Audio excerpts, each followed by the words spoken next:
अस्सलाम वालेकुम। Prime minister ने आज एक आला सतही इजलास की सदारत की और उसके बाद जो एलामिया जारी हुआ जिसमें आर्मी चीफ भी मौजूद थे और इंटीरियर मिनिस्टर भी मौजूद थे। एलामिया ये जारी हुआ कि जो लोग हमारे बच्चों को डरा धमका कर स्कूल जाने से रोकते हैं उनको शिकस्त होगी और टेररिज्म को मुकम्मल तौर पर पाकिस्तान के हर कोने से ख़त्म करके दम लेंगे। ये स्टेटमेंट अपनी विल को और अपनी डिटर्मिनेशन को शो करने के लिए बहुत ज़रूरी है, लेकिन मैच करनी चाहिए साथ जो नेशनल एक्शन प्लान हमने बनाया और जो ज़रब हमारी चल रही है प्रोग्राम, उसके साथ ये मैच करना चाहिए। तमाम हमारे एक्शन जो हैं उन तंजीमों के ख़िलाफ़ जिनको हम कालदम कहते हैं, उन तमाम लोगों के ख़िलाफ़ जो दहशतगर्द हैं, वो खा पाकिस्तान के अंदर दहशतगर्दी में मुलव्वस हों या इस रीजन में दहशतगर्दी में मुलव्वस हों, उनके ख़िलाफ़ मुकम्मल यकजहती के साथ सिविल और मिलिट्री एक्शन जारी होगा तो शायद तभी हमारे बच्चे महफूज हो पाएंगे।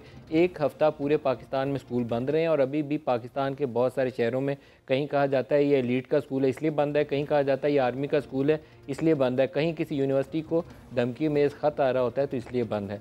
सिंध की पॉलिटिक्स में इसी अरसे में बहुत बड़ी तब्दीली आई। एक उस स्टेटमेंट के बाद जो चौधरी निसार ने प्रेस कॉन्फ्रेंस के बाद पैदा की जिसमें उन्होंने कहा कि एक मुकमुका वाली कैफियत है, वो क्या ज़रूरत पेश आई चौधरी निसार को ये बयान अब देने की, क्योंकि ये वो इल्ज़ाम था जो PTI वाले डे 1 से लगा रहे थे और बार बार लगाते रहे धरने के दिनों में। दूसरा उज़ैर बलोच जिसके मतलब कहा जाता है कि 12-13 माह से हमारे किसी इदारे की हिरासत में था, वो 12-13 माह के बाद अभी क्यों ज़रूरत आई कि उसको सामने पेश कर दिया जाए। सिंध हुकूमत जो रेंजर्स के इख्तियारात के ऊपर 6 माह से तकरीबन वो कोई 20-20 मैच वाली कैफियत थी, कभी लगता था ये जीतने लगें, कभी लगता था वो जीतने लगें, इस तरह का सूरत हाल थी। डॉक्टर आसिम अंदर डाला हुआ है, वो कहते हैं नहीं इसका IO बदल दो, कभी कहते हैं प्रोसिक्यूटर्स बदल दो। वो हतमी स्टेज लगता है कि आ गई है कि जहाँ बहुत ही अहम फैसले होने जा रहे हैं, लेकिन ये किसी की सियासत को डुबो देगी। हो सकता है किसी की सियासत जो है वो दोबारा उभर कर सामने आ जाए।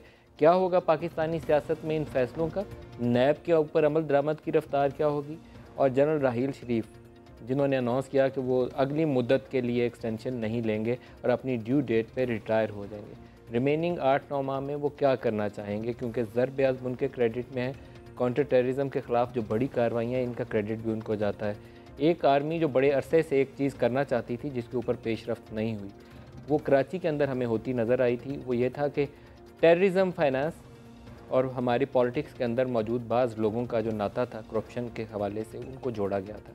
क्या ये मामला आगे चलेगा? इसी अरसे में उन्होंने एक फॉर्मर आर्मी चीफ के भाई के ख़िलाफ़ DHA के हवाले से केस की शुरुआत भी की है।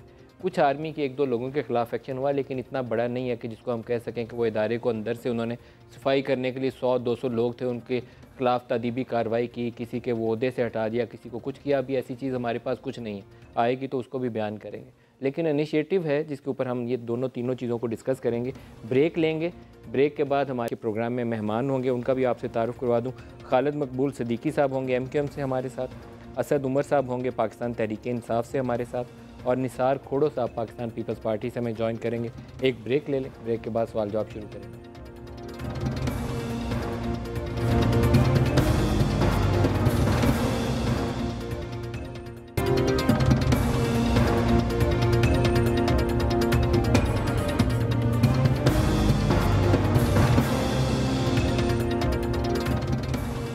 Welcome back. आपको सबसे पहले चौधरी निसार की स्टेटमेंट दिखाते हैं जिसमें वो कह रहे हैं कि पीपल्स पार्टी और PMLN इसके दरमियान जो PTI वाले कहते थे मुकमुका है, उसके मतलब चौधरी निसार से सुनिए क्या कहते हैं, दिखाइएगा जी। पिछले 2 साल वो कहते तो PTI है ना मुकमुका, मगर मैं इसकी कंफर्मेशन आपको कर रहा हूँ कि एक अपोजिशन लीडर ने अपनी इस अहम तरीन ओहदे का किस तरह फ़ायदा उठाया हुकूमत वक्त से, वो एक अलग कहानी है।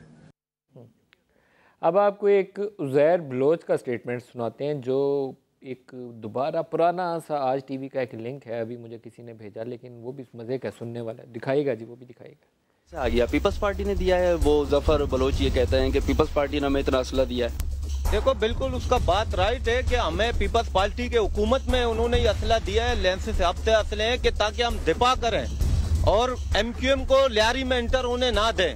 मल्लीर के लोगों को भी दिया है, हर जगह बलोच कम्युनिटी या पीपल्स पार्टी का वोट बेकर सबको कलाशनों के परमिट दिए हुए हैं कि MQM को रोकने के। जी, अब इनकी अहलिया का भी एक स्टेटमेंट सुन लें और उसके बाद हम सवालात की तरफ आ जाएंगे। समीना बीबी इनकी अहलिया क्या कहती हैं वो भी दिखाएगा जी। नहीं जानते, ये कुर्सी है, ये सोफा, जहाँ पर ये देखो, यहीं पर परियाल तालपुर भी बैठी थी, इसके साथ शर्मिला फारूकी भी थी। और वजीर आला कह रहा है कि मैं उजैर जान को पहचानता नहीं हूँ। आप उजैर जान को नहीं पहचानते कि आप उसे गले मिल रहे हो? अगर वो दहशतगर्द है तो दुनिया में अगर उजैर जान दहशतगर्द है तो क्या ये वजीर आला कायम अली शाह दहशतगर्द नहीं है? क्या आसिफ जरदारी दहशतगर्द नहीं है? क्या कादर पटेल दहशतगर्द नहीं है? क्या सईद गनी दहशतगर्द नहीं है? तो फिर ये सब लोग उजैर के पास क्यों आए थे? ये नजमी आलम दहशतगर्द नहीं है तो फिर ये सब के सब दहशतगर्द है। शर्जील मेमन तो उसका बिल्कुल करीबी दोस्त था, बिल्कुल से करीबी दोस्त शर्जील मेमन भी था। ये क्या कहते हैं, नजमी आलम, कादिर पटेल और इनके साथ सेनेटर यूसुफ बलोच, ये सब आते थे यहाँ पर। एक दिन नहीं, 2 दिन नहीं, हमेशा तकरीबन एक दिन गुजर के दूसरे दिन से गुजर के तीसरे दिन यहाँ आके उजैर बलोच से मिलता था। जी शर्जील मेमन साहब अस्सलाम वालेकुम।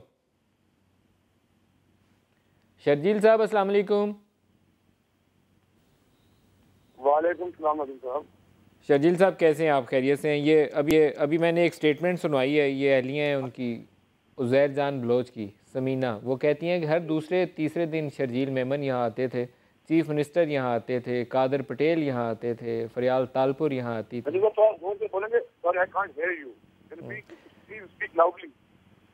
हमने समीना उजैर बलोच की अहलिया, उनकी स्टेटमेंट आपको सुनवाई है जिसमें वो कहती हैं कि हर दूसरे तीसरे दिन शर्जील मेमन आते थे और बड़ा गहरा याराना था आपस में।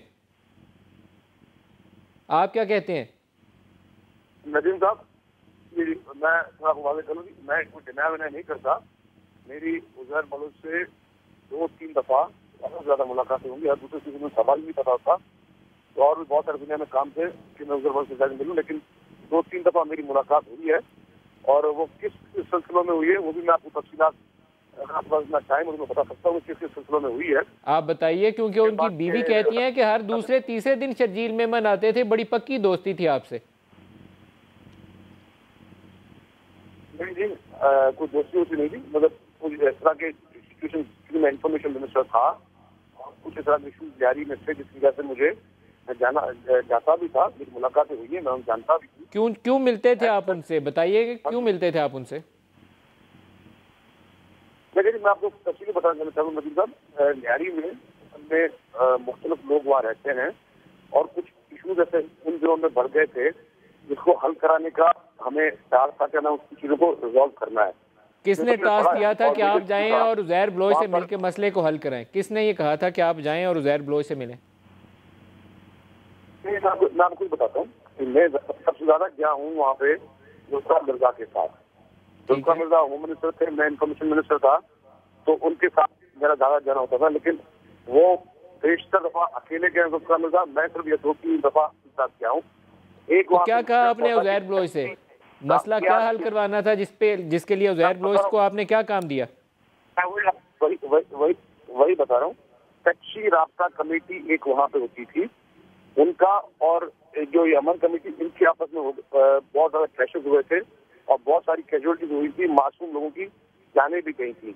तो उसमें हम लोग कच्ची राब्ता कमेटी के पास भी गए थे और फिर इनके पास भी गए थे कि बराए मेहरबानी ये लड़ाई छोड़ दें, और एज ए ऑफिशियल कैपेसिटी में गए थे उनके सुलह करवाने के लिए।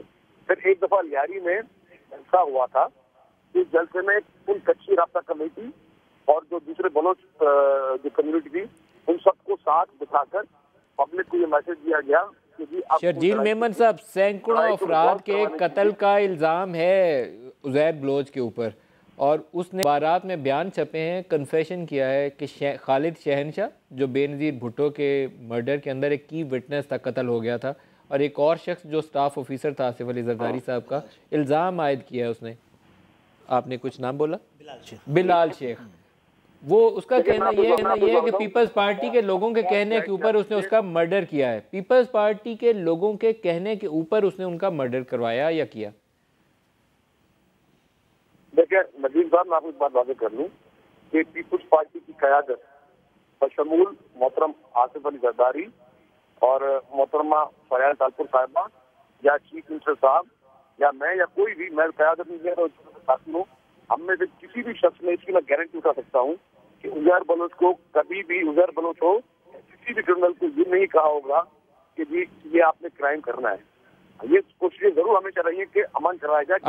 आप साथ रुकिए क्योंकि हमारे पास जो चीज़ें हैं, शर्जील साहब साथ रुकिए, हमारे पास जो चीज़ें हैं उसमें उनका एक वीडियो स्टेटमेंट भी है। खालिद मकबूल सिद्दीकी साहब, आप इस पे राय देना चाहेंगे कि एक तरफ वो शख्स कह रहा है कि सारा कुछ ही पीपल्स पार्टी वालों के कहने पे किया, नाम ले लेके बता रहा है, लीडरान की तस्वीरें भी है, क्या आपने अभी जो क्लिप चलाई है वो तो गिरफ्तारी से पहले की है ना, और फिर आपको वो भी चला दीजिए कि उस वक्त के वजीर दाखिला ने बड़े दो टोक अल्फाज में ये बात की थी कि मैंने लियारी गैंग वॉर को या लियारी अमन कमेटी को असलहे दिए, असलहे के लाइसेंस दिए, वो शादी में चलाने के लिए नहीं दिए, लोगों को मारने के लिए दिए। और वही बात उज़ैर भी कह रहे हैं।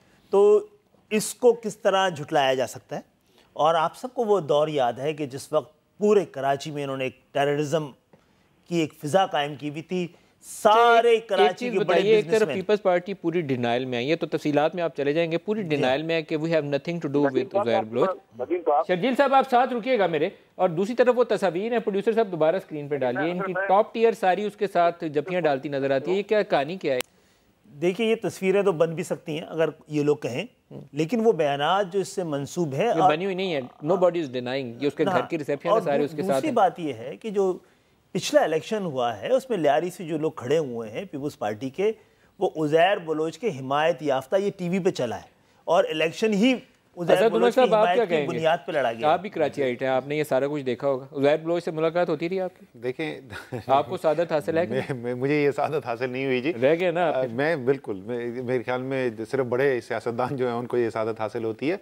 देखिए, उज़ैर बलोच से अगर लिंक डिनाई करना है और जो लियारी में होता रहा और कराची में बिलमूम पीपल्स पार्टी को, तो उनको जुल्फ़िकार मिर्ज़ा से लाताल्लुकी करनी पड़ेगी फिर, क्योंकि वो मिनिस्टर, इंटीरियर मिनिस्टर होते हुए, होम मिनिस्टर होते हुए सिंध के, वो एक नहीं एक से ज़्यादा प्रेस कॉन्फ्रेंसेस कर चुके हैं। उन्होंने कहा कि मैंने हज़ारों, मुझे एग्जैक्ट नंबर नहीं याद आ रहा, अगर सही हो तो तकरीबन 70,000 मैंने लाइसेंस बांटे हैं कलेक्शनिकोव इस किस्म की चीज़ों के, लेकिन हज़ारों की तादाद में तो डेफिनेटली उन्होंने कहा एमक्यूएम जो है दहशतगर्द है, ये ब्लैकमेलर्स हैं, इनके लिए काउंटरवेट करना ज़रूरी था। तो वो तो पब्लिकली कह चुके हैं। लियारी में उनका रोल अमन कमेटी को सपोर्ट करने वाला, और वो उस वक्त पीपल्स पार्टी के होम मिनिस्टर थे, और जहाँ तक मुझे पता है किसी ने उनको पीपल्स पार्टी से निकाला नहीं, किसी ने उनको ये नहीं कहा कि तुम कानून वायलेट कर रहे हो या ये तुम काम कर रहे हो, ये हम इसको सपोर्ट नहीं करते। तो अब जुल्फ़िकार मिर्ज़ा के खिलाफ वो बात करेंगे भी तो उसकी कोई क्रेडिबिलिटी नहीं होगी। खिलाफ तो बोलना एक तरफ, ये तस्वीर जो हैं ये जाहिर करती हैं कि रिसेप्शन में तमाम लोग इकट्ठे हैं, उनके घर सारे लोग जाते थे जो उनकी अहलिया ने नाम ले लेकर बोला। शर्जील साहब डिनाई कर रहे हैं, लेकिन उनकी अहलिया कहती हैं कि हर दूसरे तीसरे दिन आते थे, इनसे तो इतनी ज़्यादा दोस्ती थी। वीडियो भी है, जो तस्वीरों की आप जिक्र कर रहे हैं उसकी वीडियो भी है, जिसमें इनके जो MPs MNAs हैं वो हलफ उठाते हुए नजर आए हैं वफादारी का, प्रोड्यूसर साहब, और जो वीडियोज आपके पास हैं वो भी दिखाइए। ये CM साहब साथ खड़े हैं, फरियाल बीबी साथ खड़ी हैं, कादर पटेल के मतलब वो कहती हैं रोज़ आते थे। तो अब हद कहाँ बांधी जाए ये बताइए मुझे आप असद साहब, कोई हद भी तो बांधी हुई है। CM साहब को पता ही नहीं है, वो हो सकता है वो ख्वाबे गफलत भूल जाते हैं ना जी। तो CM साहब के साथ ये भी हो सकता है। असल जो मसला है ना पाकिस्तान का, वो है हमारा अदालती निज़ाम। ठीक है, ये सब कुछ आपके सामने है। वो तो अयान अली भी थैले ले जाकर सारे पाकिस्तान ने देखा, वो बरी हो गई। कोटेकना की इतने बड़े बड़े फाइलें, चेक्स की कॉपियां, वो भी बरी हो गए कन्विक्शन के बगैर। तो अभी जो है ये टॉक शो तक है, आप इल्जाम लगा रहे हैं, मैं लगा रहा हूँ, खालिद मकबूल सिद्दीकी लगा रहे हैं, वो आपसे ये बोलेंगे अच्छा ये सब कुछ है तो कोर्ट में चले जाएं। कोर्ट में तो जाएगा नहीं। जब तक हमारे अदालती निज़ाम जो है वो डिलीवर नहीं करता, तो अवाम में, मैं आपको जो असल बात है, मसला इसका क्या है, अवाम में फिर ये एक फ्रस्ट्रेशन बढ़ती है, लाचारगी और बेबसी बढ़ती है। वो फिर कहते हैं यार अगर ये कोर्ट से नहीं माने जाते, अगर पार्लियामेंट इनको नहीं कंट्रोल कर सकती, तो फिर कोई बंदूकों वालों को बुला, वो इनको आके ठीक करेंगे। पकड़ा तो बंदूकों वालों नहीं है अभी। शर्जील मेमन साहब, ये बंदूकों वाले कुछ करेंगे आप कि नहीं करेंगे?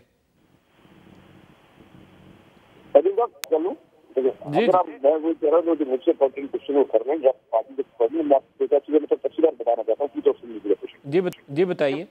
बात ये कि मेरी तो कुछ भी नहीं आई, लेकिन मैं खुद बोल रहा हूँ कि मेरी बलोच से 3 दफा मीटिंग हुई है, मुलाकात हुई है, लेकिन मुझे क्लियर करने में आती है कि जब से उज़ैर बलोच की गिरफ्तारी खबरें आई हैं, तमाम मीडिया सिर्फ पीपल्स पार्टी के ऊपर ये सवालिया निशान क्यों पैदा कर रहा है, जबकि ये तस्वीर गौस अली शाह साहब के साथ है, आज मेमन साहबा के साथ है, अयाज अली तनवीर साहबा के साथ है। उसके अलावा PTI के जलसों में उज़ैर बलोच ने फुल सपोर्ट की। मैं वो तस्वीर दिखा सकता हूँ कि उनके, आप भेजिए, आप मेरे नंबर पे WhatsApp करिए, वो तस्वीर मैं अभी स्क्रीन पे डालूंगा, अभी डालिए। मुझे रिजल्ट कम्प्लीट करने देगी। मारवी मेमन साहबा के साथ भी तस्वीर है, मैं वो भी प्रोड्यूसर साहब को देता हूँ, वो भी डालें। असद भुट्टो साहब के साथ जमात इस्लामी जमात इस्लामी के साथ भुट्टो साहब के साथ भी। अपने प्रोड्यूसर को बोले आर्काइव, आपका आर्काइव निकालें जो आपके पास है, आप मुझे भेज दें, मैं अभी दिखा देता हूँ। मई 2012 में जब जारी में ऑपरेशन हो रहा था तो गौस अली शाह साहब और मियां नवाज शरीफ साहब की रायमंड में मुलाकात हुई। इस मुलाकात के स्टेटमेंट आया, वो भी मैं आपको भेजता हूँ। इसमें प्राइम मिनिस्टर नवाज शरीफ साहब जो प्राइम मिनिस्टर नहीं थे, उन्होंने कंडेम किया जो जारी में जो एक्शन किया जा रहा था क्रिमिनल्स के खिलाफ। तो और शर्जील मेमन साहब, आप देखें, मैं सवाल लाहौर का पूछ रहा हूँ, आप मुझे जवाब कराची का दें, ये कोई बात अच्छी नहीं लगती। आप मुझे सीधा सीधा पहले अपनी पार्टी का रवैया बताइए। वो आपकी पार्टी से मुंसलिक था, दूसरी पार्टी तोड़ने की कोशिश कर रही होगी, बेवकूफ़ों वाला काम कर रही होगी, लेकिन आपकी पार्टी तो उसके साथ पीपल्स अमन कमेटी बनवा रही थी। जुल्फ़िकार मिर्ज़ा आपके सीनियर वाइस प्रेसिडेंट थे, होम मिनिस्टर थे, वो उनके साथ एसोसिएटेड थे। आपके CM उनके घर गए, आपके साथ वो कहते हैं दोस्ती थी, याराना बड़ा था। तो आप पहले अपनी वजाहत पेश करिए, दूसरों से तो मैं बाद में पूछूंगा कि वो ये काम क्यों कर रहे थे। अच्छा रवि, आप इसका जवाब भी सुन लें। जुल्फ़िकार मिर्जा की बात जोड़ी जाती है। जुल्फ़िकार मिर्जा को जबरदस्ती होम मिनिस्ट्री से जब रिजाइन दिया गया, उसकी वजह लियारी और अमन कमेटी थी।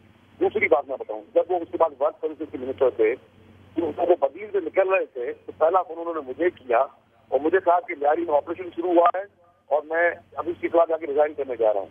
मेरी बात को अगर वो ऑन ओथ कहते हैं कि मैं गलत बोल रहा हूँ, तो फिर जो मेरे ऊपर मिलाइए जी, जुल्फ़िकार मिर्जा साहब को मिलाइए, साथ लाइन पे लीजिए। एस्पिरेशन थी, जुल्फ़िकार मिर्जा की एस्पिरेशन थी।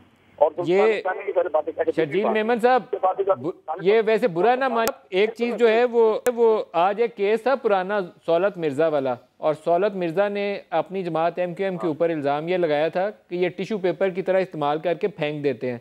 तो आपने यही काम किया है इस वक्त उज़ैर बलोच के साथ आपकी जमात ने, कि वो बनाया, सब कुछ इस्तेमाल किया, पहले उसको इतना बड़ा वो खड़ा किया, और आप कह रहे हैं नहीं, we have nothing to do with that. Nadeem साहब, मैं इसको डिनाई करता हूँ, तुम्हें मैं डिनाई करता हूँ उसको। सौलत मिर्जा को आप कंपेयर नहीं कर सकते, क्योंकि सौलत मिर्जा को के ऊपर केसेस थे या जो चीजें थी वो मोदी पर, और उज़ैर बलोच कभी भी कुछ पार्टी का ऐसा ना था और ना कभी उसका कोई एस्पिरेशन रही है। आप उज़ैर बलोच की वो वीडियोस क्यों नहीं चलाते जिसमें पीपल्स पार्टी की लीडरशिप को के ऊपर जो खालिद साहब, पीपल्स पार्टी के साथ तो उनका ताल्लुक ही कोई नहीं था, वो तो बेचारे देखें पीपल्स पार्टी के साथ ऐसे जोड़ना मुनासिब। देखिए, जितना जो कुछ मीडिया दिखा रहा है और जिस तरह वो बोल रहा है, उसके बाद बड़ी हिम्मत चाहिए ये बात कहने के लिए कि उसका पीपल्स पार्टी से कोई ताल्लुक नहीं था। इवन मुझे नहीं पता कितना इसमें कितनी सच्चाई है कि जब ये कारसाज में बम धमाके नज़ीर साहब, तो रहमान टिकैत ही अपनी गाड़ी में उनको लेके गए थे, लोग कहते हैं ना। कारसाज में जब बम धमाका हुआ, उसके बाद जब वो घर गई हैं तो लियारी लेके गए थे, तो वो रहमान टिकैत अपनी गाड़ी में लेके गए थे। अब मैं इस कंट्रोवर्सी में नहीं पढ़ूंगा। देखिए, आप सबको पता होगा, रमज़ान में कराची का एक ऐसा रमज़ान गुजरा है कि जिसमें लोगों के शनाख्ती कार्ड को चेक करके और इस बात को यकीनी बना के कि ये उर्दू बोलने वाले हैं, उनको लियारी में अगवा करके ले जाया गया, उनके टुकड़े किए गए। और उसको पीपल्स पार्टी और उज़ैर बलोच का क्या लिंक है, मुझे इस पे जवाब दें पहले। मैं बाकी बहस बाद में। मेरा ख्याल है पीपल्स पार्टी को बहुत मुश्किल होगा इसको डिनाई करना, इसको साबित करना कि उनका कोई ताल्लुक नहीं था। किसने बनवाई थी? आप ये देखिए, आप ये गौर कीजिए कि एक पूरा पीपल्स पार्टी का 2013 के इलेक्शन में उनके MNAs MPs का वीडियो आपको मिल जाएगा। वो तो टिकट भी इनकी मर्जी से दिए गए, जिसमें वो हलफ उठा रहे हैं, उज़ैर बलोच की वफादारी का हलफ उठा रहे हैं पीपल्स पार्टी के MNAs और MPs। असद साहब, क्या ये हमें मान लेना चाहिए कि जो अहमद साहब कह रहे हैं कि उसका तो कोई ताल्लुक ही नहीं था पीपल्स पार्टी से? मेरे ख्याल में कराची में कोई भी रहने वाला इनकी बात ये मानेगा नहीं। लेकिन जिस सिचुएशन में आप इस वक्त खड़े, जिस सूरत हाल में खड़े में, अगर आप शर्जील मेमन की जगह होते तो आपको भी यही कहना पड़ता। वो ये तो नहीं कह सकते कि एक टेररिस्ट को वो सपोर्ट कर रहे थे, लेकिन जो टेररिस्ट को, दहशतगर्द को आप कह रहे हैं सपोर्ट कर रहे हैं, वो कह रहे हैं। आप जुल्फ़िकार मिर्ज़ा साहब जो हैं, उनकी बहुत अच्छाइयाँ भी होंगी, बुराइयाँ भी होंगी, बट एक बात जो है वो जो करते हैं वो बोल देते हैं, ठीक है। वो कह रहे थे कि जी कराची के अंदर एक दहशतगर्द जमात थी, उन्होंने कराची को ब्लैकमेल किया हुआ था, मैंने उनसे मुकाबला करने के लिए दूसरे दहशतगर्द खड़े कर दिए। तो ये तो मैंने काम खराब थोड़ी शुरू किया, शुरू किसी और ने किया था, मैंने सिर्फ मुकाबला किया। तो ये कहना कि उनका कोई ताल्लुक नहीं था। आप पूछ रहे थे अमन कमेटी नहीं बनाई थी इन्होंने, अमन कमेटीज पहले बन चुकी थी, उनको फिर इस्तेमाल किया गया। और जिस मकसद के लिए किया अपने जुल्फ़िकार मिर्ज़ा साहब ने, अमन कमेटी नहीं बनी, पार्टी की होम मिनिस्टर थे नहीं, अमन कमेटी नहीं बनी थी, गैंग वॉर बनी हुई थी, जिस पे हाथ रख के उसको अमन कमेटी का नाम दिया गया था। नाम किसने दिया था? पीपल्स पार्टी ने दिया था, पीपल्स पार्टी ने। वो जुल्फिकार मिर्जा साहब को ये टास्क दिया गया था। पहले वो जो गैंग वॉर्स थी आपस में लड़ते थे, वो होम मिनिस्टर थे, वजीर दाखिला थे, पुलिस थी ना, उनकी फोर्स थी। अगर एमक्यूएम को काउंटर करना तो उसके जरिए करते ना आप। आपने हार्ड एंड क्रिमिनल्स को जमा किया, तो ये जो हमारी अदलिया है जो थोड़ी थोड़ी चीज़ों पर वो लेती रही है सुमोटो, इस भयानक जो आप इंटरनेट पे जाकर देखिए तो सही कि इस शहर के साथ हुआ क्या है। नहीं, अदलिया से तो हम पूछेंगे, लेकिन एक सवाल ने उसको कितना कवर किया, कितना नहीं किया है। एक मैं पहले आप सियासी लोगों से सवाल पूछ लूँ। शर्जील साहब, मैं आपकी तरफ दोबारा आपकी तरफ आ रहा हूँ। शर्जील साहब, आपकी तरफ भी आता हूँ। पहले मैं सदीकी साहब आपसे जानूँ, आप सियासी लोग अपनी पार्टियों के अंदर ऐसे क्रिमिनल्स को पनाह क्यों देते हैं? नहीं, हम ये जो है ये हो सकता है कि आप जब सियासी जमात बनाते हैं तो कुछ क्रिमिनल्स आपकी पार्टी में आ जाए, फिर पार्टी की ये जिम्मेदारी होती है कि जैसे ही उसको अंदाज़ा हो उसको बाहर करे। एमक्यूएम का आपको ये रिकॉर्ड में पहुंचाऊंगा करते हैं जिसके ऊपर पर्चा दर्ज होता है। नहीं, हमने रोज हर महीने अपने दर्जनों लोगों को मैंने तो वही देखा है कि वो पूछता हूँ ये फलाना बंदा क्यों पकड़ा गया, वो कहते हैं ये पिछले हफ्ते हमने इसको पार्टी से निकाल दिया था। पाकिस्तान के अखबारात इस बात की गवाह हैं और 10, 15, 20 साल के अंदर असद उमर साहब, ये कराची की सियासत के अंदर एक इल्ज़ाम एमक्यूएम पे लगता है जो जी शर्जील मेमन साहब आप बताइए, आप इसका पहले जवाब दे दीजिए, फिर मैं असद साहब की तरफ आता हूँ। एमक्यूएम के ऊपर ये अक्सर हम इल्ज़ाम लगाते थे कि आपकी जमात के अंदर ऐसे लोग हैं जो जराइम में मुलव्वस हैं। पीपल्स पार्टी ने तो अपने आप को एक लिबरल के तौर पर पेश किया था, और अब ऐसे लोग आपकी जमात के अंदर है और अब आप कह रहे हैं हम भी डिसोन कर रहे हैं। देखिए वजीर साहब, मैं आपकी बात क्लियर कर दूं, जाहिर है इस वक्त मेरी बात आपको समझ में नहीं आएगी, आप लोग यही कहेंगे कि मैं शायद झूठ बोल रहा हूँ। उसने बयान दिया है कि मुझे आपकी जमात ने असला दिया, उसका कैमरे के ऊपर बयान है कि मुझे आपकी जमात ने असला दिया, उसका कैमरे पे बयान है कि आप लोगों ने उसको पाकिस्तान से भागने में मदद दी। नदीम साहब एक मिनट, नदीम साहब अब आप थोड़ा अगर उज़ैर बलोच से जब ऑपरेशन होता है और वो ये कहता है कि मुझे पीपल्स पार्टी ने असला दिया, तो आप उस क्रिमिनल की बात पे यकीन करने के लिए तैयार हैं, लेकिन जो पॉलिटिकल लोग हैं उनकी बात यकीन करने के तैयार नहीं है। आपके पॉलिटिकल लोग ने उसके साथ कारों में बिठा के सफर किया और खुद कहा कि मैंने उसको मुसल्ला किया है। आपके होम मिनिस्टर थे ना वो। आप जो सवाल करेंगे मैं जवाब दूंगा। नदीम साहब जो सवाल करेंगे मैं जवाब दूंगा। मैं फिर वो रिपीट कर रहा हूँ और प्लीज मेरी बात पूरी सुन लीजिएगा। एक क्रिमिनल की बात पे आप एतबार करने के लिए तैयार हैं, लेकिन आप ये बात पॉलिटिकल लोगों की बात पे एतबार करने के तैयार नहीं। दूसरी बात, आपने अभी बात कही कि उनके फैमिली के किसी मेंबर ने नाम लिए, उनके फैमिली के मेंबर ने तो ये भी कहा कि वो एक सोशल वर्कर था, वो क्रिमिनल नहीं था, तो फिर उसको पकड़ा हुआ क्यों? लेकिन इस तरह आप तो अपनी सेंटेंस को लेकर आप किसी पर अगर ब्लेम करना शुरू करें या लीगल ट्रायल स्टार्ट कर दें, अलग बात है। खालिद महमूद के साथ जो फरमा रहे थे, मैं यह सवाल पूछता हूँ, जो इल्जाम शर्जील मेमन साहब, मैं आपकी बात से कता कलामी हो जाएगी, उसको आपकी जमात ने कभी क्रिमिनल नहीं कहा। आपकी जमात तो उसके साथ पिछले 5 साल जब आप एमक्यूएम के साथ रोजाना मैच खेला करते थे, एमक्यूएम रोज बाहर होती थी, रोज अंदर होती थी, उस अरसे में आप इसके साथ इकट्ठे थे। आप ही के होम मिनिस्टर इनको मुसल्ला कर रहे थे। सारा लियारी का जितना लियारी गैंग वॉर बना उसके साथ नाता आपकी जमात का था। मैं जवाब कंप्लीट करूं जी अपना, क्योंकि आप वो जवाब दे रहे हैं जो मिसलीडिंग आंसर्स हैं। आप कह रहे हैं कि उसकी बीवी ने कहा वो मासूम आदमी है, आपकी जमात तो खुद उनको मुसल्ला कर रही थी। नदीम साहब सुन लें, एक तो पीपल्स पार्टी ने कोई मुसल्ला नहीं किया, और या तो एविडेंस लाएं कि कौन सा वेपन पीपल्स पार्टी के किस समय ने उसको किया, पहली बात। दूसरी बात पे मैं आता हूँ कि सर आपको क्या हो गया, दुबई जाके आप पाकिस्तान की बातें क्यों भूल गए हैं? वो बाकायदा प्रेस कॉन्फ्रेंस लाइव में कहते थे कि मैंने 1.5 लाख असले के लाइसेंस दिए हैं, और ये असले के लाइसेंस शादी पे चलाने के लिए नहीं दिए। आपको वो स्टेटमेंट सारी सुनवा देता हूँ दोबारा। सवाल का जवाब आप जुल्फिकार मिर्जा से लेना। सर आपकी पार्टी के होम मिनिस्टर थे वो। उसका जवाब आप जुल्फिकार मिर्जा से ले। मैं जो बात कर रहा हूँ अपनी उसकी बात सुन ले, समझ लें। मैं फिर बोल रहा हूँ कि उज़ैर बलोच को या अमन कमेटी को पूरी पीपल्स पार्टी मुकम्मल तौर पर डिसओन करती है, और मैं हकीकत बोलता हूँ कि ये टिपिकल वही फिनोमिना है जो एमक्यूएम करती है, वही आप कर रहे हैं। एमक्यूएम ने भी यही कहा था, उसका कोई ताल्लुक नहीं, हमने पिछले हफ्ते नोटिफिकेशन जारी कर दिया था। Please let me complete.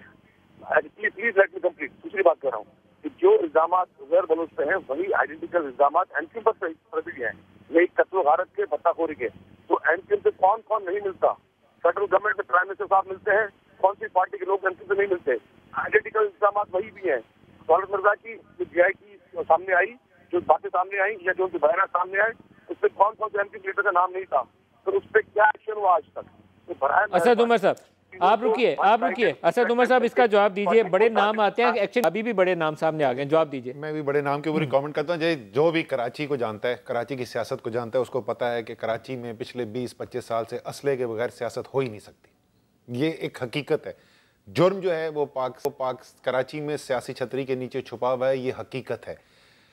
हमारी ये हालत थी क्योंकि हमारे पास असला कोई नहीं है कि वो जिस वक्त 2013 के इलेक्शन के अंदर वोटर को लगा कि शायद तब्दीली आ सकती, तो 6,70,000 वोट लोगों ने जाके वोट तो डाल दिया पीटीआई को। वर्कर इतने नहीं थे कि पोलिंग एजेंट बैठे हुए हों। लेकिन जलसा करने के लिए आपको भी एमक्यूएम की मदद दरकार होती? नहीं, कोई मदद नहीं दरकार होती। हाँ, ये हम मानते हैं कि अगर एमक्यूएम अपनी अस्करी कुव्वत इस्तेमाल करना चाहे तो वो जलसा नहीं हो सकता, लेकिन हमें मदद की जरूरत नहीं है। हमें सिर्फ ये चाहिए कि एमक्यूएम जो है वो अपनी अस्करी कुव्वत ना इस्तेमाल की, जो उन्होंने नहीं की। वो हकीकत है।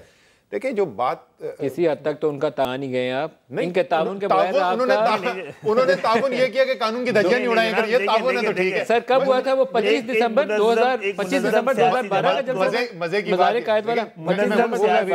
With the blessing of MQM. सिर्फ ब्लेसिंग कोई ब्लेसिंग नहीं। मैं चैलेंज करता हूं, मुझे बता दे कुछ ब्लेसिंग दी। सिर्फ ये उन्होंने किया कि बंदूकें लेके लोगों को कहा घर से मत निकलो, वो नहीं किया उन्होंने। बहुत क्या मदद किया? अच्छा, दूसरी मैं कह रहा हूं, इतना मजेदार प्रोग्राम हो रहा है जिसमें एक ही जगह पे ये इल्जाम लग रहा है कि उज़ैर बलोच हमें मदद करा था और उसी जलसे के लिए एमक्यूएम भी मदद करा था। तो इसका मतलब एमक्यूएम और उज़ैर बलोच भी था। देखिए, ये मजाक खेज बात है, लेकिन मैं आपसे जो इन्होंने मदद किया सर, अभी बल्दियाती इंतखाबात में मेरे पास वो इंटरव्यू है कैमरे के ऊपर, आपको अजीब सा लगेगा। मैंने जुल्फ़िकार मिर्ज़ा साहब से पूछा किस जमात की हिमायत करेंगे, तो उन्होंने कहा कि मैं लियारी के अंदर ये जो हमारे दोस्त हैं पीटीआई वाले और ये उज़ैर बलोच साहब वगैरह का ग्रुप जो इलेक्शन लड़ रहे हैं, इनकी हिमायत करूंगा। जबरदस्त, बेहतरीन है। जो जुल्फ़िकार बिल्कुल चलाए। उस जुल्फ़िकार मिर्ज़ा साहब ने अगर ये कहा कि हमारी मदद करें, बड़ी अच्छी बात की है। अच्छा, मैं आपसे जो दो बातें जल्दी करना चाहता था। एक, जो जुल्फ़िकार मिर्ज़ा साहब ने कहा, देखें यही फ़र्क है। मैं आपके सामने बैठ के कह रहा हूं कि मैं यकीन रखता हूं कि पीपल्स पार्टी के अंदर भी पीपल्स पार्टी ने वो लोग जो तशद्दुद करते हैं, असला इस्तेमाल करते हैं, उनको पाला, राइट। लेकिन शर्जील मेमन जब इलेक्ट होकर आ जाएंगे ना, तो मैं शर्जील मेमन को लेजिटिमेट मानूंगा। मैं पीपल्स पार्टी के इस एक्ट को कंडेम करता रहा हूं। इसी तरीके से मैं हमेशा कहता रहा हूं, एमक्यूएम की दोनों हकीकतें। एमक्यूएम एक पॉपुलर इलेक्टेड फोर्स है, वोट लेके आती है। हमारे ख्याल में जरा वोट मल्टीप्लाई हो जाता है, लेकिन वोट लेकर आती है। कराची का सबसे बड़ा मैंडेट लेकर आती है। लेकिन एमक्यूएम के अंदर जराइम पेशा भी छुपे हुए, वो दोनों हकीकतें हैं। तो ये उज़ैर बलोच पीपल्स पार्टी में भी बिल्कुल, मैं तो आपको ऑन एयर कह रहा हूं, उज़ैर बलोच को आप ना शर्जील मेमन से कंपेयर कर सकते हैं, ना खालिद मकबूल सिद्दीकी से कंपेयर कर सकते हैं। खालिद मकबूल सिद्दीकी साहब, बंदूक वालों का भी तज़किरा आया था। बंदूक वालों को इनवाइट करने के हालात जो है वो आप लोग पैदा नहीं करते। अगर आप सियासी जमात की सफ़ों से ऐसे लोगों को दाखिल ही ना होने दें, उनका दाखिला रोकें, उनको निकाल दें, तो शायद बंदूक वाले की तरफ देखने का मौका ही ना पैदा हो। क्यों देख रहे हैं हम किसी बंदूक वाले की तरफ कि वो कार्रवाई करें इन लोगों के खिलाफ? नहीं, असल तो कार्रवाई अदलिया को करनी चाहिए थी और उन तक पहुँचाना चाहिए था।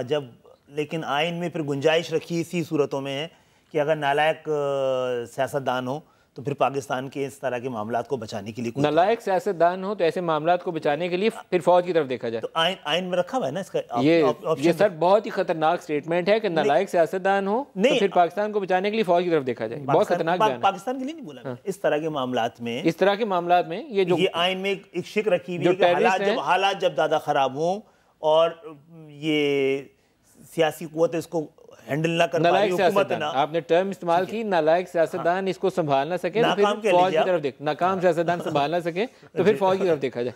बहुत खतरनाक बयान है शर्जील मेमन साहब। आप मुझे दस्तूर की क्लॉज कोट कर रहे हैं, वो एड ऑफ सिविलियन पावर। देखिए, एड ऑफ सिविल पावर में जब वो आएंगे तो फिर वो पावर अपनी इस्तेमाल करेंगे। फिर आप आइन को डिस्कस करें ना। फिर शर्जील मेमन साहब मेरे बयान मान रहे हैं, अपने सियासत की नाकामी को इतराफ कर रहे हैं।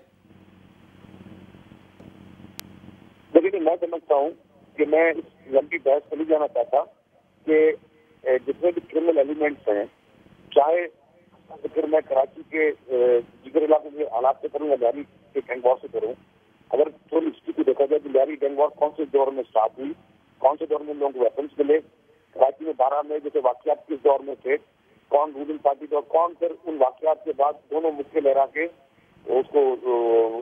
शर्जील मेमन साहब, 60-70% हिस्सा खराब करने में अगर एमक्यूएम ने डाला होगा तो 30-35% आपने डाल दिया होगा। ये तो जस्टिफिकेशन ना हुई कि इन्होंने 12 मई किया था तो आप इसकी बात क्यों कर रहे हैं? असल खराब जवाब ये है कि ये खराबी में आपकी जमातें हिस्सेदार क्यों बनी?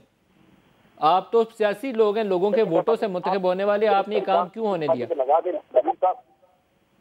नजीर साहब, करूँ आप पीपल्स पार्टी पे कोई भी इल्जाम लगा लें, लेकिन एक चीज आपको वादे करके बता सकता हूँ कि जितना मैंने अपनी लीडरशिप से करीब रहा हूँ या जो मैंने उनकी चीजें जो देखी है, सुनी है और जो समझी है, क्राइम के लिए और वायलेंस के लिए बिल्कुल जीरो टॉलरेंस है। मैं आपको क्लियर बता रहा हूँ। अगर मैं आपको बता रहा हूँ जुल्फकार मिर्जा जैसे लोग जिन्होंने अगर zero tolerance and no action उसकी वजह से होम मिनिस्ट्री की जबरन जो है छुट्टी ली गई, और फिर मैं खुद बता रहा हूँ उन्होंने पहला फोन मुझे किया जब वो वर्क सर्विसेज मिनिस्टर थे तो मैं रिजाइन कर रहा हूँ क्योंकि लैरिंग ऑपरेशन हो रहा है। तो मैं वही बात कहना चाह रहा हूँ कि पीपल्स पार्टी की ये पॉलिसी नहीं है कि अगर एक शख्स ने अपने किसी जाति मुफाद के लिए अपनी जाति सोच के लिए कोई फैसला किया वो किसकी मर्जी है, लेकिन पीपल्स पार्टी की तरफ से इसको मुकम्मल तौर पर मैं आपको कह सकता हूँ कि किसी किस्म का कोई कॉन्टेक्ट क्रिमिनल को पैट्रोनाइज करना।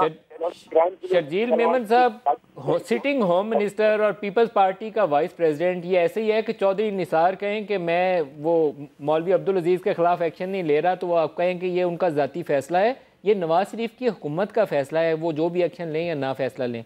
वो होम मिनिस्टर है, उनकी ज़ाती कोई घर की जागीर नहीं है, पाकिस्तान के वो होम मिनिस्टर हैं। ये सुबह सिंध के होम मिनिस्टर थे आपकी जमात के वाइस प्रेसिडेंट। No justification. आपने चौधरी निसार साहब की बात की, लेकिन हम ये तो कह सकते हैं कि चौधरी निसार साहब या गवर्नमेंट मौलाना अब्दुल अजीज पर जानबूझ कर एक्शन नहीं ले रही या तो कोई वजूहत होंगी, लेकिन हम ये नहीं कह सकते अगर मौलवी अब्दुल अजीज कोई क्राइम कर रहा है या वो दहशतगर्दी कर रहा है तो उसमें नवाज शरीफ साहब की या चौधरी निसार साहब की मंशा होगी, ये हम नहीं कह सकते। क्योंकि इतनी अगर आप एक सोसाइटी में रहते हैं तो एक दूसरे को इतना आप समझ जाते हैं कि किसका क्या फैल हो सकता है। कोई किसी डर या खौफ की वजह से। अच्छा साहब, आप रिस्पॉन्ड करना चाहेंगे? एक मिनट मेमन साहब, आपने शुरू में चौधरी निसार का स्टेटमेंट चलाया था, मैं उसके बारे में दो चीजें उसके बारे में बोलना चाहता हूँ। एक तो चौधरी निसार को मैं कहना चाहता हूँ कि देर आयत दुरुस्त आयत, यही हम आपको समझा रहे थे, सारी कौम को नजर आ रहा था, मुकमुका तो है, इसमें तो कोई शक ही नहीं है। लेकिन दूसरा मेरा चौधरी निसार से एक सवाल है। Chaudhry Nisar floor of the house पे कहते हैं एतजाज एहसन जो है उन्होंने पता नहीं क्या क्या कानून की खिलाफ वर्जी की हुई है और मैं इनको एक्सपोज कर सकता हूं। 2 दिन के बाद वो खड़े होकर कहते हैं जमहूरियत की वजह से मैं नहीं करूंगा।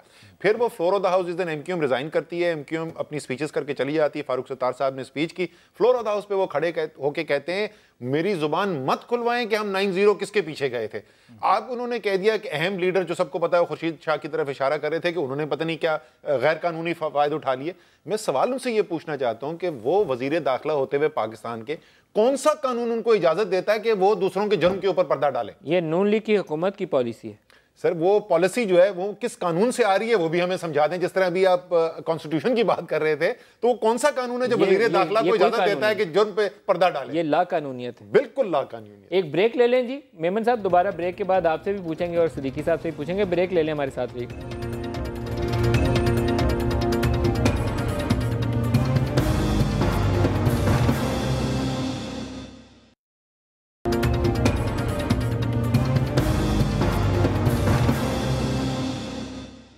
दो रोज़ पहले एक बहुत अहम डेवलपमेंट हुई, रात गए, वो ये थी कि एमक्यूएम की तरफ से एक नई कमेटी तश्कील दे दी गई और उसमें मुख्तलिफ लोगों को जिम्मेदारियां तफवीज़ कर दी गई। साथ ही ये भी बताया गया कि अल्ताफ़ हुसैन को दोबारा जाना है लंदन पुलिस के पास जहां मनी लॉन्ड्रिंग की उनके खिलाफ इंक्वायरीज पेंडिंग है। अभी एक ब्रेकिंग न्यूज़ चली है, मेरे पास डिटेल नहीं है इसलिए मैं उस पर बहुत कॉमेंट नहीं करूँगा, सिवाय ये बताने के कि उनके खिलाफ वो इंक्वायरीज जो है ड्रॉप की जा रही हैं और वो कल अब पुलिस स्टेशन मनी लॉन्ड्रिंग के हवाले से नहीं जाएंगे। बस इसको मैं यहीं रोकूंगा। मैं अपने दोबारा टॉपिक की तरफ ही दोबारा आता हूँ। खालिद मकबूल सिद्दीकी साहब, जो हम केस डिस्कस कर रहे हैं कराची, उसी के ऊपर वापस आते हैं। गोली और कराची, गोली की सियासत इसका हिस्सा बनी हुई। देखिए एक तो ये लंबा बहस इस छोटे से प्रोग्राम में आपकी नहीं हो सकती। उमूमन कहा यह जा रहा होता है कि जब से एमक्यूएम ने यहाँ सियासत शुरू की है, यहाँ गोली के ज़रिए सियासत होती है। तो मुझे बताइए कि अगर एमक्यूएम से पहले इस कराची शहर में बड़ा अमन था, बड़ा चैन था, तमाम लोग खुशहाल थे, शेर और बकरी एक ही घाट में पानी पी रही थी, तो ये कमबख्त एमक्यूएम कहाँ से आ गई? वो एमक्यूएम के लोग जिनके रहनुमाओं को उनकी गली वाले भी नहीं जानते थे। कोई ऐसी सच्चाई तो होगी उनके पास कि जिसके बाद वो लोग, देखिए कराची में जो लोग बसते हैं, सिंध के शहरी इलाकों में बसते हैं, उनकी वो अपनी इलाकाई शनाख्तों को तो वहीं छोड़ के आ गए थे जब हिजरत करके आए। तो उनकी 2 ही शनाख्त थी, एक पाकिस्तान और एक इस्लाम। इस्लाम के नाम पर सियासत करने वाली दर्जनों जमातें थी, हर मसलक, हर टोपी, हर कलर की, और पाकिस्तान के नाम में बनने वाली, पाकिस्तान को बनाने की। सिद्दीकी साहब, आपको ये नहीं लगता कि आप इतने वेल ऑर्गेनाइज्ड हैं कराची में, आपका कोई रियल चैलेंज कराची की सियासत में अभी तक है नहीं, तो अगर कराची से असले को हटा भी दिया जाए तो आप फिर भी जीत जाएंगे? कोई ज़रूरत नहीं है, हमें ज़रूरत नहीं है, कोई ज़रूरत नहीं है। इस रियासत की जिम्मेदारी थी हमें तहफ़्फ़ुज़ देना, वो तहफ़्फ़ुज़ की जिम्मेदारी पूरी करे। कराची मसला, अच्छा दूसरी ये बताइए कि कराची में हम तो खुद कहते हैं कि पूरे पाकिस्तान को, कराची को भी असले से पाक करें और पूरे पाकिस्तान को भी, पूरे पाकिस्तान से इसलिए कहते हैं। असद उमर साहब, ये तस्वीरें दिखाइएगा, ये आप भी देख सकते हैं टीवी के ऊपर, ये बाकी भी तस्वीरें दिखाई जी, खाली मारवी मेमन को दिखाएंगे तो कहेंगे सिर्फ मुझे दिखा रहे हैं, बाकी लोगों की भी बैठे हुए, ये देखे जी, ये मारवी मेमन नून लीग से आ गई, उस वक्त शायद नून लीग के साथ सारे मुहिबान पाकिस्तान में बैठे हुए, पीपल्स पार्टी की क़यादत आ गई। क्या क्या क्या इस पे क्लोजिंग रिमार्क्स देते हैं? मैं तो इस पे कुछ कहें, सीएम सिंध साहब साथ पाकिस्तान के सारे हुब्बुल वतनी के सारे ठेकेदार बैठे हुए वहाँ पे, जिनको सर्टिफिकेट देने का इख्तियार हासिल है। आखिरी बात सिर्फ मैं यही कहूँगा कि जब तक तमाम सियासी पार्टीज पाकिस्तान की ये फैसला नहीं करती कि हमने अपनी अपनी पार्टी के अंदर छतरी के नीचे जुर्म को पनपने नहीं देना, ये पाकिस्तान ठीक नहीं होने वाला, क्योंकि हमारा अदलिया का निज़ाम तो ये काम करने नहीं वाला। दूसरी चीज़, मैं सिर्फ एक हकीकत आपको याद दिलाना चाहता हूँ कि आपने सुन लिया एमक्यूएम क्या कह रही है पीपल्स पार्टी के बारे में, आपने पीपल्स पार्टी का सुन लिया वो एमक्यूएम के बारे में क्या कह रही है। दोनों 5 साल तक कोalition गवर्नमेंट चलाते रहे इस सिंध हुकूमत के अंदर। तो शायद ये एक हकीकत पाकिस्तान में तस्लीम कर ली गई है कि भाई ये जो गन कल्चर है, वायलेंस है, टेररिज्म है, ये भी पाकिस्तान की सियासत का हिस्सा है। जब तक हम सियासी लीडर्स इसके खिलाफ आवाज नहीं उठाएंगे और हतमी फैसला नहीं करेंगे, ये चलता रहेगा। अब इस इनकॉम्पिटेंस को दूर करने के लिए हम बंदूक वाले एक मिनट की मैं बात करूंगा कि देखिए ये बात हो रही है कि सियासी जमातों में क्रिमिनल्स नहीं होने चाहिए। 1991 में एमक्यूएम ने 60-70 अपने लड़कों को, जिसमें बड़े बड़े टॉप लीडर्स थे, निकाल दिया गया था। तो ऑपरेशन शुरू किया गया। सिद्दीकी साहब, असद उमर साहब, शर्जील मेमन साहब हमारे साथ है। सबका बहुत शुक्रिया। आज के प्रोग्राम से इतना ही, इजाजत दीजिए, खुदा हाफिज़।